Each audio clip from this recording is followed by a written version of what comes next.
नमस्कार मित्रों। पांडिचेरी विश्वविद्यालय द्वारा प्रस्तावित स्नातक प्रथम वर्ष द्वितीय सत्र के अंतर्गत सामान्य हिंदी पाठ्यक्रम में आप भारतेंदु हरिश्चंद्र द्वारा लिखित अंधेर नगरी को पाठ्यक्रम में रखा गया है।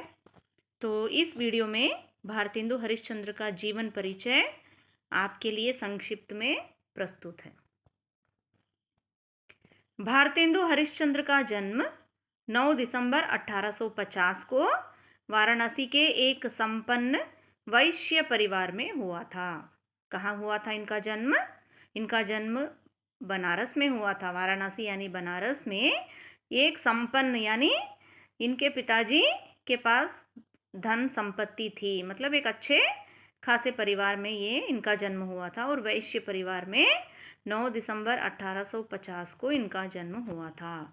इनका मूल नाम हरिश्चंद्र था। भारतेंदु उनकी उपाधि थी। तो इनका मूल नाम क्या था? असली नाम क्या था? हरिश्चंद्र था, जो माँ बाप ने उनको रखा था। और उनकी लेखनी के कारण उनको बाद में जो उपाधि मिली, भारतेंदु के रूप में नाम से उनको उपाधि प्राप्त हुई थी। उनके पिता का नाम गोपाल चंद्र दास था और माता का नाम पार्वती देवी था। ठीक है। जब हरिश्चंद्र 5 वर्ष के थे तब उनकी माता का देहांत हो गया था और जब वे 9 वर्ष के थे उनके पिताजी का देहांत हो गया था। तो बचपन से ही भारतेंदु बहुत बुद्धिमानी थे। बाल्यावस्था से ही इन्होंने कविता में रुचि रखी थी। एक दिन उन्होंने अपने पिता को खेलते खेलते एक दोहा सुना देते हैं। देखिए, लय ब्योड़ा ठाड़े भये श्री अनिरुद्ध सुजान, बाणासुर की सेन को हनन लगे भगवान। इस तरह जब वो अपने पिताजी को सुनाते हैं, दोहा सुनाते हैं, तो पिताजी एकदम आश्चर्यचकित हो जाते हैं। तो उनकी शिक्षा बचपन से ही प्रारंभ हो चुकी थी। पंडित ईश्वरी दत्त इनके गुरु थे। मौलवी ताज अली से इन्होंने उर्दू सीखा। अंग्रेजी की आरंभिक शिक्षा इन्हें पंडित नंद किशोर जी से मिली थी। तो इन्हें ईश्वरी दत्त इनके प्रारंभिक गुरु थे और उर्दू इन्होंने किससे सीखा था? मौलवी ताज अली से सीखा था। अंग्रेजी की शिक्षा इन्होंने पंडित नंद किशोर जी से सीखा था। कुछ दिन वे ठटेरी बाजार वाले महाजनी स्कूल में तथा कुछ दिन राजा शिव प्रसाद जी से शिक्षा प्राप्त की थी।